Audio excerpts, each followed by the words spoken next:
Hello students, welcome to Canonical Classes. In this video, we are moving further with concentration terms and now we are going to study about mass percentage.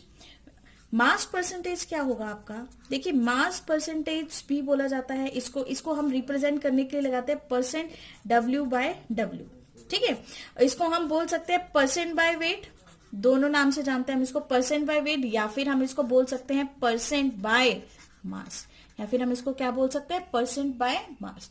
ठीक है, तो क्योंकि wait और मास को हम एक जैसा ही ले रहे हैं, एक ही केमिस्ट्री में एक जैसा ही लेते हैं, तो हम इसको परसेंट बाय वेट से भी डिनोट कर सकते हैं और परसेंट बाय मास से भी डिनोट कर सकते हैं. ठीक है, तो वेट परसेंटेज एक्चुअल में होता क्या है कि मास परसेंटेज क्या रिप्रेजेंट कर रहा है यहाँ पे. देखिए इसको अगर हम डिफाइन करें तो क्या डेफिनेशन बैठेगी, वेट ऑफ सॉल्यूट. ठीक है, किसमें, ग्राम्स में. जितना आपने सॉल्यूट लेना है उसका वेट ग्राम्स में लेंगे और किसके अंदर डालना आपने, present in 100 gram of solution. Clear है, मतलब डेफिनेशन से हमें पता लग रहा है कि हमने क्या करना है, 100 ग्राम सॉल्यूशन में कितने ग्राम सॉल्यूट प्रेजेंट है. ठीक है, ये होता है हमारा मास परसेंट, ये होता है हमारा वेट परसेंट कि 100 ग्राम सॉल्यूशन के अंदर कितना आपका वेट प्रेजेंट है. तो अब देखिए कितना वेट किसका प्रेजेंट है, सॉल्यूट का. तो अब देखना जरा यहाँ पर कि जो हम बात कर रहे हैं कि सपोज करिए मेरे पास W ग्राम सॉल्यूशन है ना. W ग्राम सॉल्यूशन के अंदर मेरे पास X ग्राम सॉल्यूट प्रेजेंट है. कितना प्रेजेंट है, X ग्राम सॉल्यूट प्रेजेंट है. वेरी इंपॉर्टेंट, इसको समझना. सपोज मेरे पास W ग्राम सॉल्यूशन है, टोटल सॉल्यूशन W ग्राम है, जिसमें कितना सॉल्यूट प्रेजेंट है, X ग्राम सॉल्यूट. ठीक है, अगर मैं बोलूं 1 ग्राम सॉल्यूशन के अंदर बताइए तो मैं क्या करूंगी, 1 ग्राम सॉल्यूशन को क्या करूंगी, X अपॉन W करूंगी कि नहीं. बिल्कुल, ये 1 ग्राम के लिए हो गया. अगर मैंने बोला कि 100 ग्राम के लिए बताइए आप, 100 ग्राम कैसे करेंगे, इसको भी वैसे ही X बाय W, ये 1 का था, मल्टीप्लाई किससे कर दो, 100 से, तो ये 100 ग्राम के लिए आ जाएगा. ठीक है, तो यहीं से आपकी फॉर्मुलेशन हो गई. ये आपका क्या बन गया, यही आपका फॉर्मूला बन गया कि किसका, वेट परसेंटेज का फॉर्मूला बन गया कि परसेंट W बाय W, जो परसेंट W बाय W है उसको आप कैसे लिख सकते हैं, मास ऑफ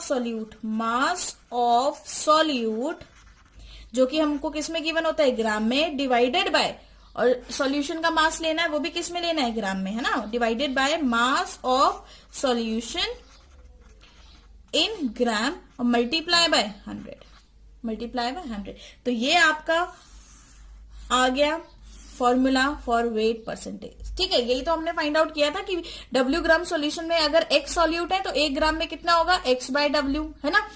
और अगर हम 100 ग्राम में पूछे तो X अपॉन W इंटू 100. तो ये डेफिनेशन से हमने इसका ये फॉर्मूला निकाला. तो X क्या था आपका, ग्राम ऑफ सॉल्यूट, मतलब mass of solute in grams, और W क्या था आपका, मास ऑफ सॉल्यूशन इन ग्राम्स, और मल्टीप्लाई किससे कर दिया आपने, 100 से. जैसे ही आपने 100 से मल्टीप्लाई कर दिया तो आपकी परसेंटेज आ जाएगी, वेट परसेंटेज.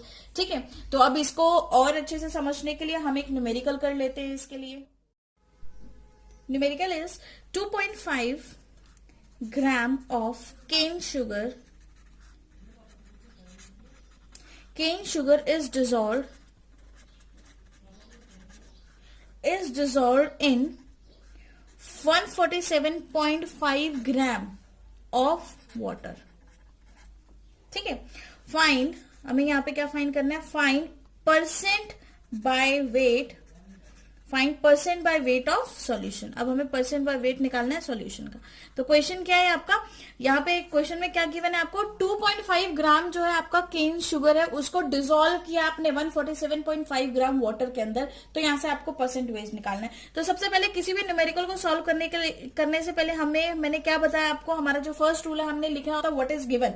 तो आपको यहाँ पर गिवन क्या है, वेट गिवन है, वेट ऑफ सॉल्यूट का वेट गिवन है जो कि कितना है, 2.5 ग्राम, है ना. वहीं पर हम देखेंगे वेट ऑफ सॉल्वेंट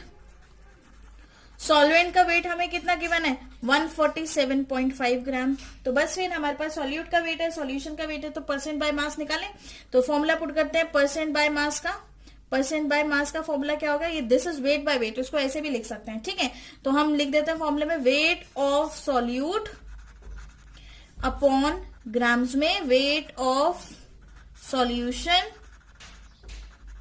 ग्राम्स में इनटू किससे मल्टीप्लाई करना था हमने 100 में, क्योंकि हम 100 ग्राम के अंदर देखते हैं कितना सॉल्यूट प्रेजेंट है ना.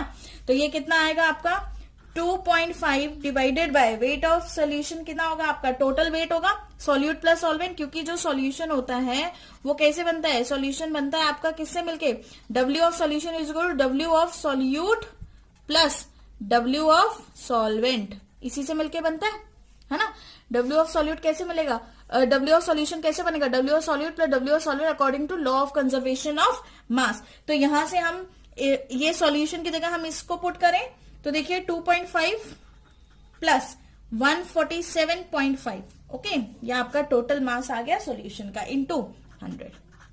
क्लियर है। तो इसको सॉल्व करके 147.5 को अगर हम 2.5 से, तो 5 5 10 हुआ, और 7 और 2 कितना हुआ 9, प्लस एक कैरी जो था वो हो गया 10, तो ये कितना हो गया 150, है ना।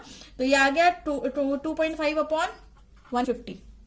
2.5 अपॉन 150 को अगर हम कैंसिल आउट करें तो ये हमारा इंटू 100, तो ये हमारा 0 से 0 कैंसिल हुआ, ये 5 2 जा और ये 3 जा, ठीक है। तो ये कितना आ जाएगा आपका, टोटल आएगा 5/3, जो कि किसके इक्वल होगा आपका, यहाँ पे लिखते हैं परसेंट, W/W किसके इक्वल आएगा आपका 1.66% के इक्वल आएगा, ठीक है ना।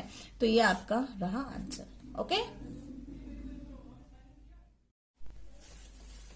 अगर आपको क्वेश्चन में गिवन है कोई भी इस तरह की चीज आपको गिवन है कि जो आपका x परसेंटेज है, ठीक है, x% W/W solution of let say NaCl का ज्यूम कर लेते हैं, ठीक है। इस तरह का आपको कुछ भी क्वेश्चन के अंदर गिवन है तो आपने इसको कैसे लिखना है। अगर आप इसको लिखना सीख गए, इसको समझ गए आप, तो आपके जितने भी न्यूमेरिकल्स है बहुत इजीली सॉल्व हो जाएंगे। क्या मतलब है, x percentage x by weight solution of NaCl का मतलब होता है कि x ग्राम ऑफ NaCl, क्योंकि x परसेंटेज किसकी है, NaCl की, तो हम उसको क्या लेंगे, x ग्राम NaCl इन किसमें 100 gram of solution, okay, which is very very important. ये कंसेप्ट समझना बहुत इंपॉर्टेंट है। अगर इस तरह से आपको लिखना आ गया तो आपको कोई भी न्यूमेरिकल खाली नहीं जाएगा।